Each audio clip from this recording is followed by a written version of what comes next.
अद्भुत ज्ञान। जय हिंद मित्रों, आज मैं फिर आप लोगों के सामने कहानियों को लेकर प्रस्तुत हुई हूँ। और यह कहानी उस समय की है जब पांचों पांडवों को वनवास मिला था। वे वनवास में कुछ समय व्यतीत कर चुके थे और इसी बीच राजकाज से जुड़ी कुछ बातों को लेकर संजय उनके पास गए हुए थे। और जब उनसे मिलकर वापस आते हैं तब धृतराष्ट्र से मुलाकात होता है और वे संजय धृतराष्ट्र को कहते हैं कि कल मैं वह सब बताऊंगा जो मैंने पांचों पांडवों से मिलकर उनसे जो भी बातें हुई है वह कल मैं राजसभा में बताऊंगा। ऐसा कहकर उनसे आज्ञा लेके वो चले जाते हैं। अब इधर धृतराष्ट्र के मन में हजारों शंकाएं, हजारों प्रश्न दिमाग में उथल पुथल मचाने लगती हैं, जिससे वो बहुत ही विचलित हो जाते हैं। उनकी रातों की नींद उड़ जाती है और व्याकुल होकर वे द्वारपाल से कहते हैं कि जाओ विदुर जी को बुला कर लाओ, मुझे उनसे मिलना है। तब द्वारपाल उनकी आज्ञा पाकर दौड़े दौड़े विदुर जी के पास जाते हैं। विदुर जी से कहते हैं कि महाराज आपसे मिलना चाहते हैं। विदुर जी भी थोड़ा सोचते हैं कि अचानक ऐसा क्या हो गया है कि आधी रात को महाराज मुझे याद कर रहे हैं। वह भी उठ के उनसे मिलने चले जाते हैं। वहाँ पर द्वार में पहुँचकर द्वारपाल से कहते हैं कि महाराज को कहिए कि विदुर जी आए हुए हैं। द्वारपाल जाते हैं, महाराज से कहते हैं कि महाराज विदुर जी आए हैं, आपसे मिलने की आज्ञा चाहते हैं। तब धृतराष्ट्र उससे कहते हैं कि जाओ तुरंत ही उन्हें लाया जाए। अब व्याकुल मन से धृतराष्ट्र, उनके मन में हजारों प्रश्नों का उतार चढ़ाव हो रहा था। वे समझ ही नहीं पा रहे थे कि कल क्या होने वाला है। राज दरबार में संजय ऐसा क्या बोलना चाहते हैं जो राजसभा में ही कहना है उन्हें, मुझे आज नहीं बताए। इस प्रकार की बहुत सारी चिंताएं, बहुत सारे प्रश्नों को लेकर वे बैठे हुए थे जो उनकी नींद उड़ा चुकी थी। अब तक विदुर जी उनके पास आ जाते हैं तो वे विदुर जी से कहते हैं। तब विदुर जी से धृतराष्ट्र ने कहा कि विदुर, बुद्धिमान संजय आया था, वह मुझे बहुत कुछ कहकर चला गया और कल सभा में वह आजाद शत्रु युधिष्ठिर के वचन को सुनाने वाला है। और आज मैं उस कुरुवीर युधिष्ठिर की बात को नहीं जान सका और यही मेरे अंगों को चला रहा है, जिसके कारण मैं अब तक जगा हुआ हूँ। मेरी इस चिंता को तुम दूर करो। संजय जब से पांडवों के यहाँ से लौट कर आए तब से मेरे मन को पूर्ण शांति नहीं मिली है। मेरी सारी इंद्रियां विकल हो रही हैं। कल वो क्या कहेगा, इस बात को लेकर मुझे स्वयं बड़ी भारी चिंता हो रही है। तब विदुर जी कहते हैं, जिसका बलवान के साथ विरोध हो गया है, उस साधनहीन दुर्बल मनुष्य को, जिसका सब कुछ हर लिया गया है, उसको, कामी को तथा चोर को रात में जागने का रोग लग जाता है। कहीं आपका भी इस महान दोषों से संपर्क तो नहीं हो गया है? कहीं पराये धन के लोभ से तो आप कष्ट नहीं पा रहे हैं? तब धृतराष्ट्र कहते हैं कि विदुर, मैं तुमसे धर्मयुक्त बातें सुनना चाहता हूँ, क्योंकि इस राजवंश में केवल तुम ही उस विद्वानों में से एक हो जो माननीय है। विदुर जी बोलते हैं, श्रेष्ठ लक्षणों से संपन्न राजा युधिष्ठिर तीनों लोकों के स्वामी हो सकते हैं। वे आपके आज्ञाकारी थे, परंतु आपने तो उन्हें वन में भेज दिया। विदुर जी कहते हैं कि युधिष्ठिर में क्रूरता का अभाव था, दया, धर्म, सत्य तथा पराक्रम है। वे आप में पूज्य बुद्धि भी रखते हैं। इन्हीं सद्गुणों के कारण वे सोच विचार कर चुपचाप बहुत से क्लेश सह रहे हैं। आप दुर्योधन, शकुनी, कर्ण तथा दुशासन जैसे अयोग्य व्यक्तियों पर राज्य का भार रखकर कैसे ऐश्वर्य वृद्धि चाहते हैं? आपने वास्तविक स्वरूप का ज्ञान, उद्योग, दुख सहने की शक्ति और धर्म में स्थिरता, ये गुण जिस मनुष्य को पुरुषार्थ से च्युत नहीं करते, वही पंडित कहलाता है। जो अच्छे कर्मों का सेवन करता है और बुरे कर्मों से दूर रहता है, साथ ही जो आस्तिक और श्रद्धालु है, उसके वे सद्गुण पंडित होने के लक्षण हैं। जो दूसरे लोग जिससे कर्तव्य, सलाह और पहले से किए हुए विचार को नहीं जानते, बल्कि काम पूरा होने पर ही जानते हैं, वही पंडित कहलाता है। विद्वान पुरुष किसी विषय को देर तक सुनता है, किंतु शीघ्र ही समझ लेता है। समझकर कर्तव्य बुद्धि से पुरुषार्थ में प्रवृत्त होता है, कामना से नहीं। बिना पूछे दूसरों के विषय में व्यर्थ की कोई बात नहीं कहता। उसका यह स्वभाव पंडित के मुख्य पहचान है। बुद्धिमान व्यक्ति वही है जो पहले निश्चित करके फिर कार्य प्रारंभ करता है, कार्य के बीच में नहीं रुकता, समय को व्यर्थ नहीं जाने देता और अपने चित्त को वश में रखता है। जो अपना आदर होने पर हर्ष के मारे फूल नहीं उठता, अनादर से संतप्त नहीं होता और गंगा जी के कुंड के समान जिसके चित्त को क्षोभ नहीं होता। जो संपूर्ण भौतिक पदार्थों की असलियत का ज्ञान रखने वाला, सब कार्यों के करने का ढंग जानने वाला तथा मनुष्यों में सबसे बढ़कर उपाय का जानकार है, जिसकी वाणी कहीं नहीं रुकती, जो विचित्र ढंग से बातचीत करता है, तर्क में निपुण और प्रतिभाशाली है, जो ग्रंथ के तात्पर्य को शीघ्र बता सकता है, जिसकी विद्या बुद्धि का अनुसरण करती है और बुद्धि विद्या का, तथा जो शिष्ट पुरुषों की मर्यादा को उल्लंघन नहीं करता। बिना पढ़े ही गर्व करने वाले, दरिद्र होकर भी बड़े बड़े मंसूबे बांधने वाले और बिना काम किए ही धन पाने की इच्छा रखने वाले मनुष्य को पंडित लोग मूर्ख कहते हैं। जो अपना कर्तव्य छोड़कर दूसरों का कर्तव्य का पालन करता है तथा मित्र के साथ असत आचरण करता है, वो मूर्ख कहलाता है। जो न चाहने वाले को चाहता है और चाहने वालों को त्याग देता है तथा जो अपने से बलवान के साथ बैर बांधता है, उसे मूढ़ विचारक मनुष्य कहते हैं।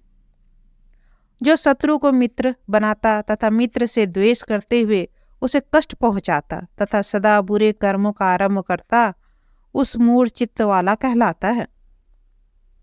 जो अपने कर्मों को व्यर्थ ही फैलाता है, सर्वत्र संदेह करता है तथा शीघ्र होने वाले काम में भी देर लगाता है, वह मूढ़ है। जो पितरों का श्राद्ध और देवताओं का पूजन नहीं करता तथा जिसे सुहृदय मित्र नहीं मिलता, उसे मूढ़ चित्त वाला कहते हैं। मूढ़ चित्त वाला अधम मनुष्य बिन बुलाए ही भीतर चला आता है, बिना पूछे ही बहुत कुछ बोलता है तथा अविश्वसनीय मनुष्यों पर भी विश्वास करता है। स्वयं दोष युक्त बर्ताव करते हुए भी जो दूसरों के दोष को बताकर आक्षेप करता है तथा जो असमर्थ होते हुए भी व्यर्थ का क्रोध करता है, वह मनुष्य महामूर्ख होता है। जो अपने बल को ना समझकर बिना काम किए ही धर्म और अर्थ से विरुद्ध तथा न पाने योग्य वस्तु की इच्छा करता है, वह पुरुष इस संसार में मूढ़ बुद्धि कहलाता है। हे राजन, जो अनाधिकारियों को उपदेश देता है और शून्य की उपासना करता है तथा जो कृपण का आश्रय लेता है, उसे मूढ़ चित्त वाला कहते हैं। किंतु बुद्धिमान मनुष्य धन, विद्या, ऐश्वर्य को पाकर भी उस पर घमंड नहीं करता। जो अपने द्वारा भरण पोषण के योग्य व्यक्तियों को बांटे बिना अकेला ही उत्तम भोजन करता है और अच्छा वस्त्र पहनता है, उससे बढ़कर क्रूर कौन होगा। मनुष्य अकेला पाप करता है और बहुत से लोग उसे मौज उड़ाते हैं। मौज उड़ाने वाले तो छूट जाते हैं, पर उसका कर्ता ही दोष का भागी होता है। किसी धनुर्धर वीर के द्वारा छोड़ा हुआ बाण संभव है एक को भी मारे या न मारे, मगर बुद्धिमान द्वारा प्रयुक्त की गई बुद्धि राजा के साथ संपूर्ण राष्ट्र का विनाश कर सकती है। एक बुद्धि से दो कर्तव्य और अकर्तव्य का निश्चय करके, 4 साम दाम दंड भेद से, 3 शत्रु मित्र तथा उदासीन को वश में करना चाहिए, 5 इंद्रियों को जीतकर, 6 संधि विग्रह यान आसन द्वैधी भाव और समाश्रय रूप गुणों के जानकार तथा साथ स्त्री, जुआ, मृग, मद, कठोर वचन, दंड की कठोरता और अन्याय से धन का उपार्जन को छोड़कर सुखी हो जाइए। विष का रस पीने वाले को ही मारता है, शस्त्र से एक का ही वध होता है, किंतु मंत्र का फूटना राष्ट्र और प्रजा के साथ ही राजा का भी विनाश कर डालता है। अकेले स्वादिष्ट भोजन न करें, अकेला किसी विषय का निश्चय न करें, अकेला रास्ता न चलें और बहुत से लोग सोए हों तो उनमें अकेला न जागना। राजन, जैसे समुद्र के पार जाने के लिए नाव ही एकमात्र साधन है, उसी प्रकार स्वर्ग के लिए सत्य ही एकमात्र सोपान है, दूसरा कुछ नहीं है। किंतु आप इसे नहीं समझ सकते। क्षमाशील पुरुषों में एक ही दोष का आरोप होता है, दूसरे की तो संभावना ही नहीं है। वह दोष यह है कि क्षमाशील मनुष्य को लोग असमर्थ समझ लेते हैं, किंतु क्षमाशील पुरुष का वह दोष नहीं मानना चाहिए, क्योंकि क्षमा बहुत बड़ा बल है। क्षमा असमर्थ मनुष्यों का गुण तथा समर्थों का भूषण है। केवल धर्म ही परम कल्याणकारक है। एकमात्र क्षमा ही शक्ति का और शांति का सर्वश्रेष्ठ उपाय है। विद्या ही परम संतोष देने वाली है और एकमात्र अहिंसा ही सुख देने वाली है। बिल में रहने वाला मेंढक आदि जीवों को जैसे सांप खा जाता है, उसी प्रकार यह पृथ्वी शत्रु से विरोध न करने वाले राजा और परदेश सेवन न करने वाले ब्राह्मण, इन दोनों को खा जाती है।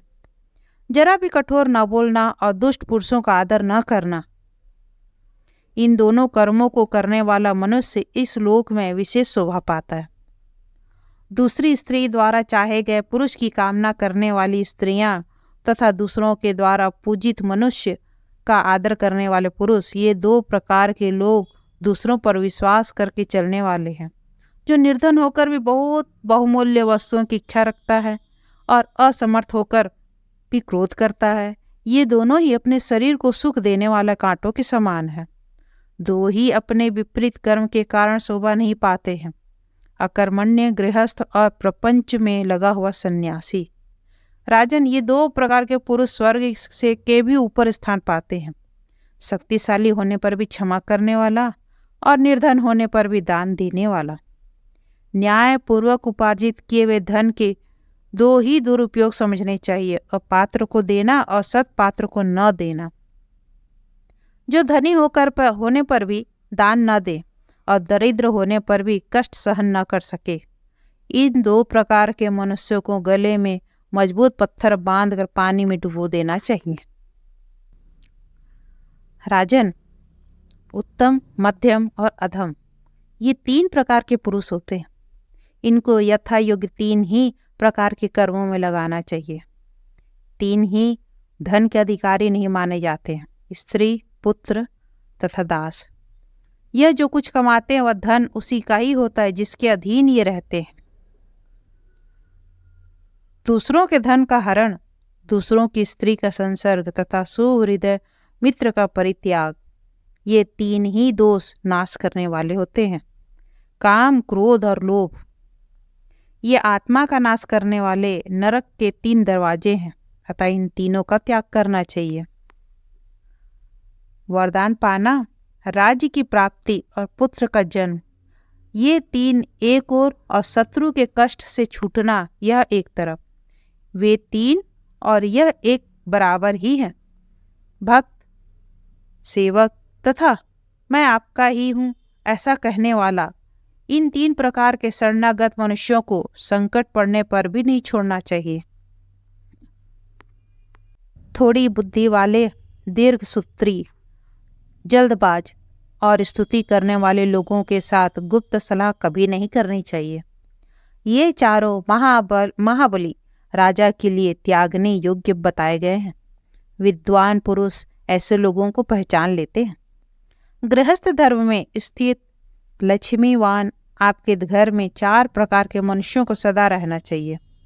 अपने कुटुंब का बूढ़ा, संकट में पड़ा हुआ उच्च कुल का मनुष्य, धनहीन मित्र और बिना संतान की बहन।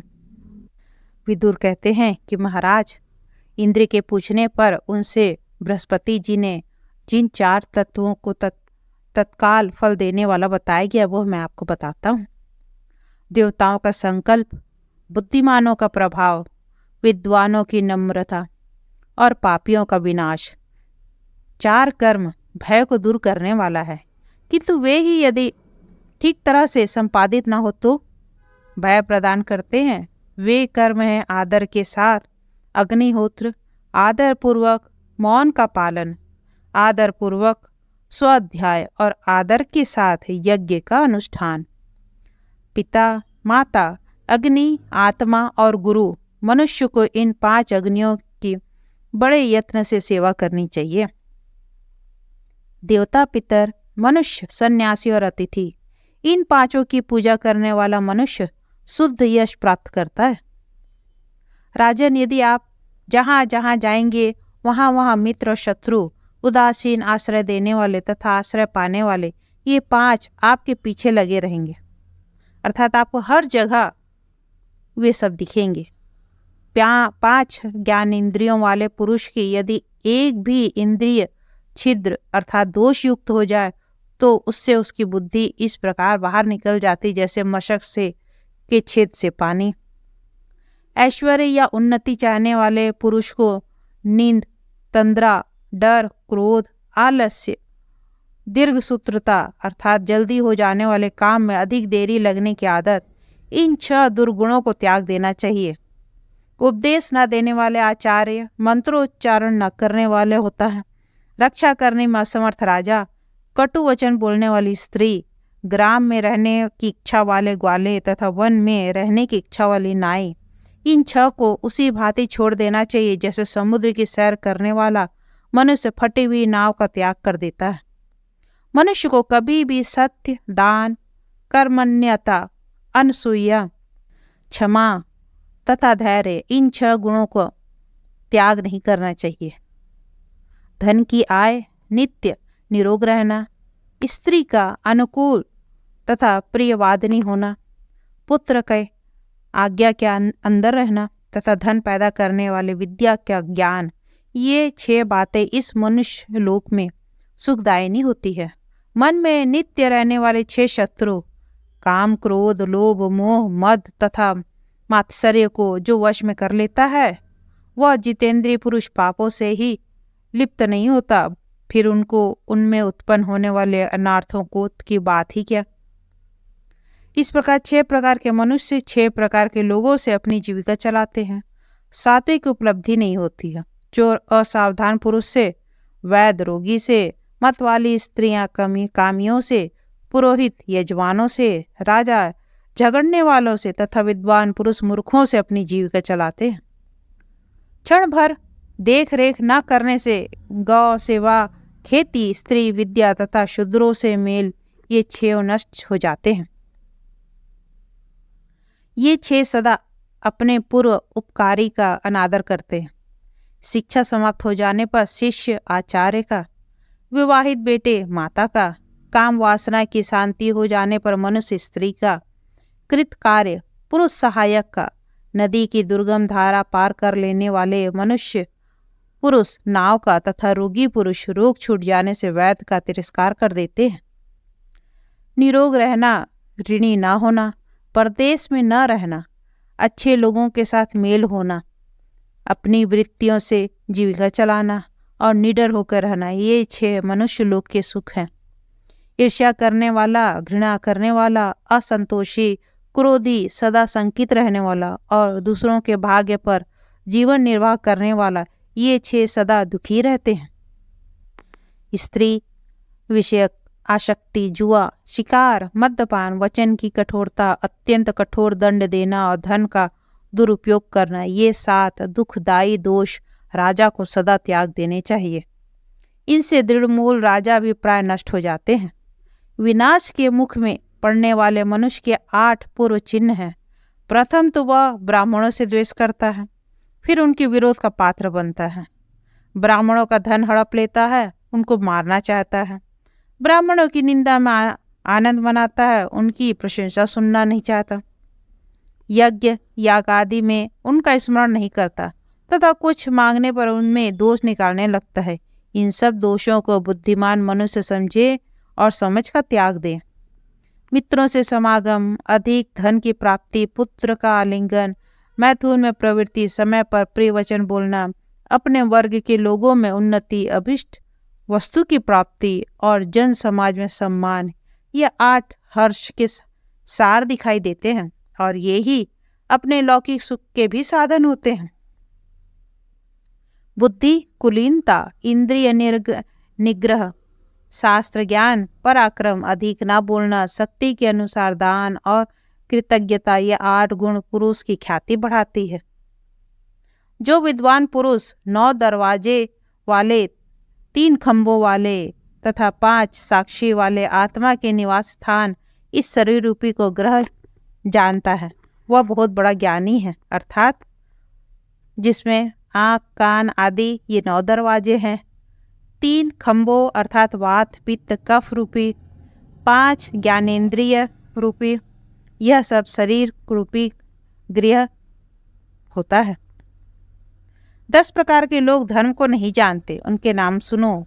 नशे में मत वाला, असावधान पागल, थका हुआ, क्रोधी, भूखा, जल्दबाज, लोभी, भयभीत और कामी, ये 10 हैं।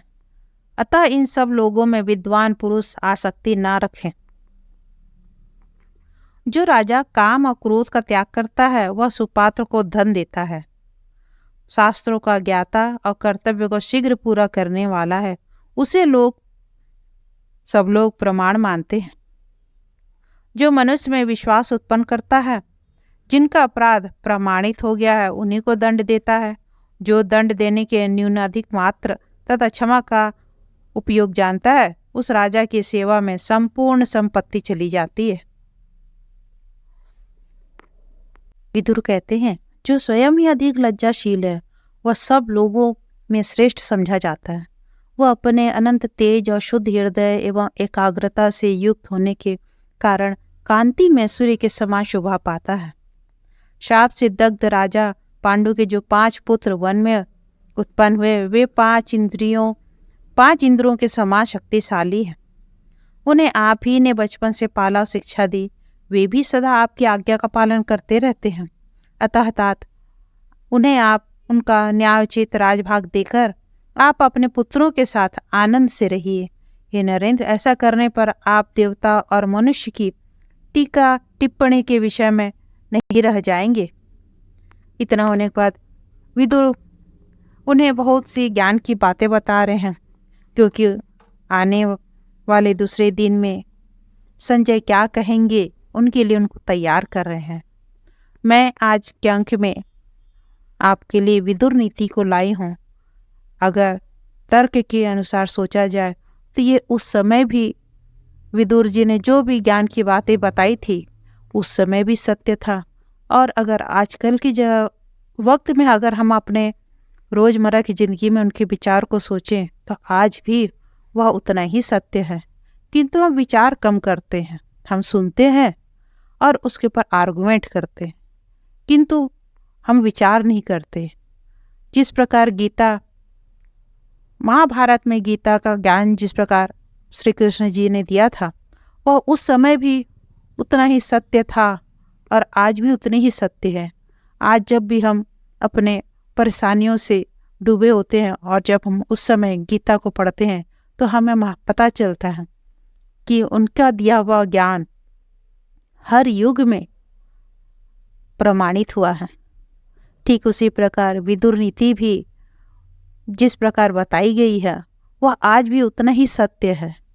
आज भी हमें वह बहुत सारे रास्ते को दिखा रहे हैं जिसे हमें अपनाने चाहिए। अगर हम अपने जीवन में गीता का ज्ञान, विदुर नीति, यह सबको अपनाएं तो हमारे जीवन में बहुत दूर तक हम शांति से जी सकेंगे। अब इसके आगे विदुर नीति में विदुर जी धृतराष्ट्र को और कौन सी ज्ञान की बातें बता रहे हैं वह मैं आपको अगले अंक में बताऊंगी। आशा है आज का यह अंक, इस अंक पर दिया गया जो विदुर नीति का ज्ञान उस पर आप विचार जरूर करेंगे। और अगले अंक में विदुर जी ने धृतराष्ट्र को और क्या ज्ञान की बातें बताई हैं वह मैं आपको अब आने वाले अंक में बताऊंगी। तब तक के लिए जय हिंद, जय भारत, धन्यवाद और विचार जरूर कीजिएगा।